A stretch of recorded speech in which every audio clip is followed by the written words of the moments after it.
I just found out my wife stole $250, $0 from our joint account, hid it in a secret offshore fund, and is now suing me for half the house. Turns out she's been secretly planning to betray me for years. I never thought I'd be the guy to get blindsided like this, but here I am. The moment I found out my wife, Emily, had been cheating on me with her boss, Mark, was like a punch to the gut. It hit so hard I thought I might faint. But even more shocking was what I discovered about her money. It's like her lies and betrayal weren't just emotional, they were financial too. Emily and I had been together for over 10 years. We built a decent life, had a nice house in the suburbs, 2 kids, the whole American dream. When we got married, she was always a little bitchy, demanding, sarcastic, quick to lie when it suited her. But I loved her, or at least I thought I did. She was smart, beautiful, and charming when she wanted to be. She always had a reason for everything. Why she needed that expensive purse, why she had to go on that girls' trip, why she was so busy at work. She was good at hiding her true feelings, and I was too trusting. The signs started creeping in a few months ago. She began working late more often, claiming it was important meetings or dealing with the new client, but I could tell something was off. She'd come home late, smelling of perfume I didn't recognize, and her phone was glued to her hand. She'd get defensive if I asked questions, accuse me of distrust. Still, I brushed it off, convinced she was just stressed or busy. I wanted to believe she loved me, and maybe I wanted to ignore the warning signs. Then one night I stumbled across something that changed everything. I was in her email trying to look for some receipts for a tax deduction, and I found an email chain that made my stomach turn. It was from her to a lawyer discussing a secret offshore fund and protecting assets. My heart hammered in my chest. I knew she'd been hiding something, but this was next level. I remembered seeing some strange bank statements in her drawer, but I never paid much attention. Now I realized she'd been planning this for a while. I started digging deeper. I found bank statements showing $250, $0 missing from our joint account. That's $250,000 gone. She transferred it into some offshore account in the Cayman Islands, hiding it from me. I couldn't believe it. All those years she was stealing from us, lying, betraying my trust. And the worst part, she was now suing me for half the house, claiming she deserved her fair share because she'd contributed to the mortgage and invested in the home. It was a complete reversal of everything I thought I knew about our life. I confronted her that night, ready to explode. I told her I knew everything, the affair, the money, the lies. Her face twisted into that bitchy smirk she always had when she was trying to lie her way out. She told me I was crazy, that I was paranoid, that she'd never cheat on me, and that the offshore fund was just legal planning for her future. She said she was tired of me snooping, tired of my accusations, and that I was the one who was insecure. She denied everything, even the affair, claiming Mark was just a business contact, even though I had seen texts and messages that proved otherwise. The emotional roller coaster was brutal. I felt like I'd been punched in the stomach, then kicked in the ribs. I was angry, betrayed, humiliated. How could she do this? How could she lie to my face for years while secretly planning her escape? I couldn't sleep, couldn't eat. I kept replaying everything in my mind, trying to make sense of it. The woman I married, the woman I trusted with everything, had been cheating, stealing, and plotting behind my back. It felt like my entire world was collapsing. After days of shock and rage, I started to think about what I needed to do. I knew I couldn't stay with her, not after all this. I had to protect myself and my kids from her greed and her lies. I started looking into lawyers, trying to understand what my rights were. I felt numb, but also strangely determined. I wasn't going to let her get away with it. I'd fight for everything I deserved, my house, my money, my dignity. She might have been good at lying, but I was going to make sure the truth came out, no matter what it took. The more I dug, the more I realized just how deep Emily's deception went. I started pulling at the threads, and everything unraveled faster than I expected. That offshore account wasn't just a whim or a quick scam. It was part of a carefully planned scheme she'd been working on for years. She'd always been good at hiding her true intentions behind that bitchy smile, but now it was all laid bare. I found hidden emails, receipts, even encrypted files on her laptop. She had been funneling money into that offshore fund from the day we bought the house. It explained her sudden obsession with upgrading the house, pushing for renovations, and the luxury vacations she'd been hiding from me. All the money I thought was ours, our savings, our future, she'd been secretly siphoning off and stashing away. I couldn't believe I'd been so blind, so trusting. The affair with Mark was just the cherry on top. I discovered texts from Emily to him, explicit messages, discussing their sexcapades, how she loved the thrill of sneaking around. She told him she was tired of our boring life, that she needed excitement, that I was too predictable. She even admitted she was planning to leave me once she had enough money. I'd always wondered why she was so eager to get a divorce, why she was pushing so hard to sell the house. Now I knew. She had been planning her escape for years. When I confronted her again, this time with proof, her reaction was even more infuriating. She just rolled her eyes, scoffing at me like I was some paranoid lunatic. She claimed I was overreacting, that I was jealous and possessive, that I had no right to accuse her of anything. She said she was entitled to her share of the house because she'd contributed to the mortgage, even though I knew she never paid a dime in the last few years. She insisted her affair was just a bit of fun, that Mark was nothing serious, and that I was just insecure. I felt like I was losing my mind. How could she lie so effortlessly? How could she turn her betrayal into some kind of twisted victimhood? I was furious, but also deeply hurt. I'd always thought she loved me, but now I could see that she was just using me, using our life, our money, our marriage as a cover for her own selfish needs. It was like I'd been living with a stranger the entire time. The financial betrayal hit me hardest. I started to realize just how much she'd stolen. $250, zero from our joint account, hidden away in some offshore shell game, while I was working my ass off to provide for the family. That money was supposed to be our future, our kids' college funds, our retirement. Instead, she'd been squirreling it away, planning her escape. I felt sick thinking about all the plans I'd made, now shattered by her greed. The worst part was feeling so helpless. I didn't know where to start or who to trust. I reached out to a lawyer, but it was overwhelming. I had to gather evidence, document everything, bank statements, emails, texts, and prepare for a fight I didn't want but knew I had to win. I kept asking myself, how did I miss all this? How did I not see the signs? I kept replaying the moments where she was bitchy, dismissive, lying straight to my face, and I wondered how much I had ignored, how much I had wanted to believe in her. Every day felt like a new betrayal. I'd come home from work and find her on her phone, texting Mark or someone else. She'd give me that same bitchy smirk when I questioned her. She'd lie about where she'd been or who she was talking to. I started to see that her entire personality was built around deception, manipulation, and greed. She was a master at hiding her true self, but now it was all exposed and I felt like I was drowning in a sea of lies and betrayal. I knew I had to act fast. The house, the money, my reputation, everything was at stake. I was furious at her for wasting our years together, for betraying everything we'd built. But I also felt a strange sense of clarity. This wasn't just about the money or the affair. It was about my own survival, my dignity. I couldn't let her get away with it. I was going to fight for what was mine, and I was going to make sure she paid for her lies. The more I looked into her schemes, the angrier I got. I had always thought Emily was just a bitchy woman with a sharp tongue, but now I saw she was a cold, calculating con artist. That offshore fund wasn't just a side gig, it was her escape plan.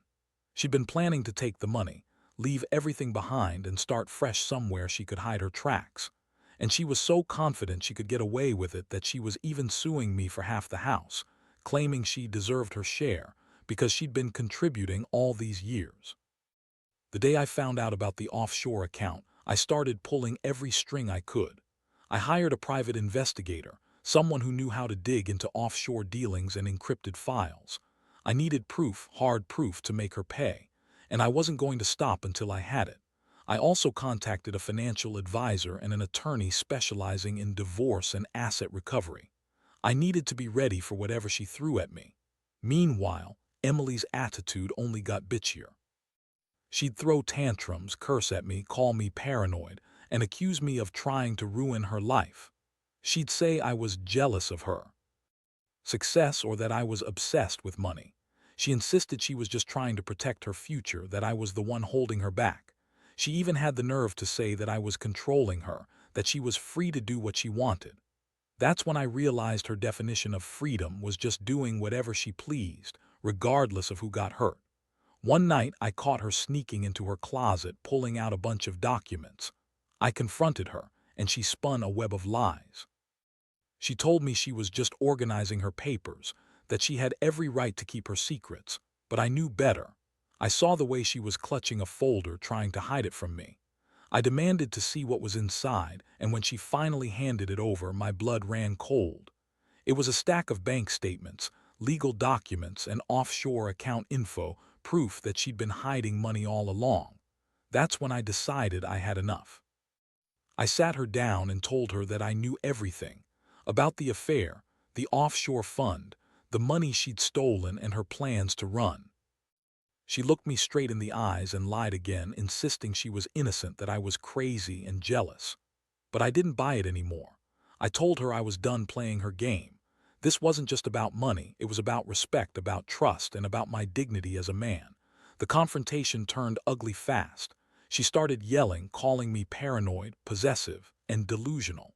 She screamed that I was ruining her life and that I had no right to control her. I felt the rage boiling inside me. How could she sit there and lie so blatantly?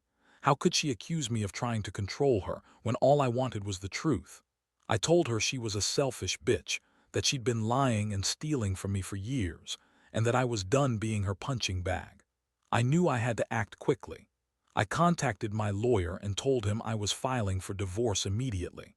I also made plans to get a forensic accountant to trace every dollar she'd stolen.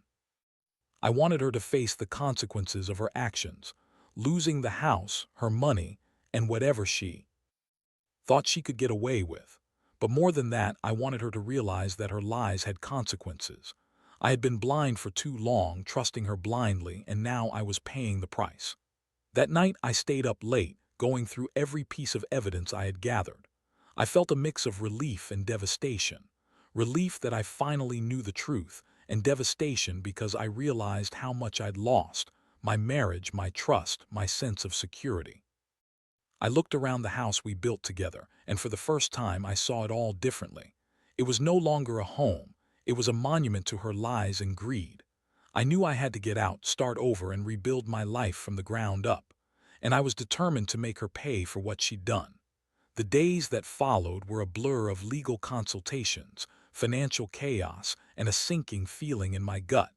I couldn't believe how much I'd been played for a fool. Emily had been planning her exit for years, and I was just the unwitting pawn in her scheme. She had managed to hide millions in offshore accounts, siphon our savings, and manipulate me with her bitchy smirks and lying words. Every time I thought about it, I felt a mix of rage and helplessness. But I also knew I couldn't let her get away with it. I met with my lawyer, Sarah, who was sharp, no-nonsense, and brutal in her honesty. She told me that I had a very strong case for fraud, breach of trust, and financial abuse. The offshore fund, the missing money, the transfer of assets, all of it could be seized and recovered. But the fight wouldn't be easy. Emily was clever, and she'd probably try to spin things her way, claiming she was entitled to half the house because she'd contributed in ways I couldn't see. That pissed me off even more. She hadn't contributed shit, she'd been stealing from us all along. Meanwhile, I started the process of freezing her accounts. I had to act fast before she could move any more money out of the offshore fund. I also hired a forensic accountant, Mark, who was a beast at tracking hidden assets. He worked tirelessly, digging through bank records, offshore filings, and encrypted emails. The more he uncovered, the more I realized how much she'd stolen. She'd been draining our joint account for years, funneling money into secret accounts and planning her escape. It was like a betrayal on every level. Emily, of course, wasn't making things easier. She kept turning up the bitchy attitude, throwing tantrums, calling me paranoid, possessive, and delusional. She'd scream that I was trying to ruin her life, that I was just jealous of her success, and that I had no right to control her. But I wasn't listening anymore. I'd heard enough lies. I knew her game now. She was just trying to gaslight me to make me doubt myself. But I had the evidence and I was ready to fight. One night she stormed into the living room, furious because I'd told her I was going to take her to court. She screamed at me, calling me stupid, bitter, and obsessed. She said I was ruining everything we ever had and that I was a control freak. I looked her in the eyes and told her she was a selfish, manipulative bitch who'd been lying and stealing from me for years. I told her I was done playing her game, that she wasn't going to get away with it. The worst part was how she kept trying to manipulate the situation. She threatened me with legal consequences, said she'd fight me to the bitter end, and even accused me of trying to ruin her reputation. I just shook my head. I knew what I had to do. I was prepared to go all the way to expose her lies and to make sure she paid for her betrayal. I started gathering all the evidence I could, emails, bank statements, legal documents, and organized everything meticulously. I wanted to make sure I had a solid case. I also started talking to friends and family, warning them about her true nature. I didn't want anyone else to fall for her manipulations. I realized I'd been caught in her web for too long, but now I was breaking free. The house felt different now. It was no longer a symbol of our life together, but a reminder of her greed and deception. I decided I'd fight to keep it, not just for myself, but for my kids. They deserved stability, and I wasn't going to let her take that away from us. I knew I was heading into a long, messy legal battle, but I was ready. I'd come to terms with the fact that my marriage was over, but I wasn't going to let her ruin me completely. I was going to make her pay, and I was going to rebuild my life from the wreckage she left behind. The legal process dragged on, and every day felt like a new assault on my sanity. Emily's lawyer was trying to spin her story, claiming she was entitled to half the house because she contributed in some vague financial way, but I had the evidence to show otherwise. The offshore accounts kept surfacing in the reports, along with more hidden funds she'd squirreled away. I was stunned by how much she'd managed to hide, how long she'd been planning her escape. It was like discovering she was a completely different person, calculating, greedy, ruthless. I remember sitting in the lawyer's office one afternoon, flipping through the bank statements, feeling numb but also furious. Emily had drained our savings, stolen hundreds of thousands, and now she was trying to manipulate the court into giving her a share of the house she'd never paid for. I had to remind myself that I was fighting for my future, for my kids' stability. I couldn't let her win, not after everything she'd done. Meanwhile, Emily's attitude grew even more bitchy and manipulative. She'd call me paranoid, accuse me of trying to control her, and say I was jealous of her success. She insisted she was just trying to protect her future, even though I knew she was planning to run away with Mark and the offshore money. She kept lying about her affair, claiming Mark was just a friend, even though I had texts showing they'd been sleeping together. Her denial was so blatant it was almost laughable, but it only made me angrier. One day, I caught her trying to destroy some of the evidence. She was frantically deleting emails and encrypted files, probably thinking she could erase her tracks. I confronted her and she snapped at me, saying I was crazy for suspecting her. But I knew better. I had already downloaded everything she was trying to wipe. I had copies of her offshore account details, her correspondence with Mark, and the bank statements showing the theft. That's when I decided I had to cut ties completely.